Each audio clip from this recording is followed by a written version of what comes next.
they, them. She, her, they, them. They, them. She, they. She, they, depending on which one you're comfortable with.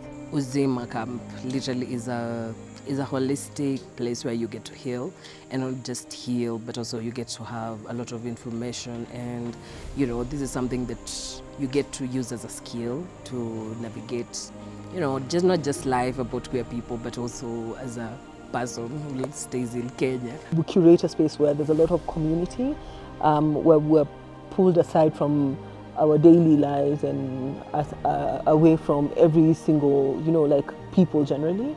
And we dedicate 4 days to just having really deep discussions about who we are and the things that we're experiencing and the lives that we're going through and the future that we're imagining for ourselves, but doing it together. Rarely do I get into spaces where, you know, I feel like I belong in a queer community.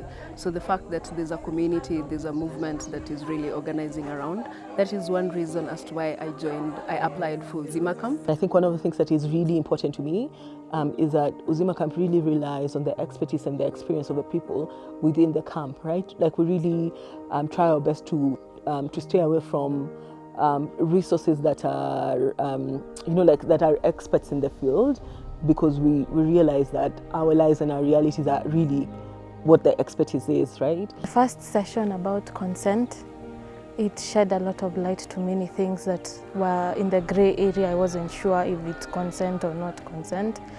The second one was mostly the sex and safety measures while having sex, and also the finance that we've just had. Those three are what have currently impacted me, because there are things I know I will interact with in future and I have interacted with. They have taught us a lot, learning from legal hack. It's been quite an adventure, learning. I needed this for myself and also for the organizations that I'm in.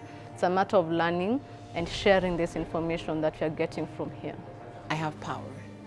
You know, before this camp, I thought I had lost it, but sharing yesterday, I actually came to find out I have a different kind of power from what I had. What I was focusing on was the power I had before that I lost, but now the people in the camp have helped me figure out that, you know what, you don't have to go back to who you used to be before what happened. You just need to figure out how to work with what you have right now, how to move forward, you know, from what happened, and just pick up the pieces and create a new form of power for yourself. One, facilitation, and being able to get people to communicate to me, not to us, to me as Maxi Daniel.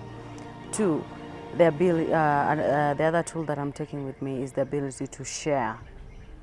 Yes, because there has so far there is a community that has been created at Uzima Camp that has allowed me to be able to know that you can share up to what extent, and you can decide not to share up to what extent. What I'll do for women if I was elected president, I'd make sure that they have access to equal opportunities with men.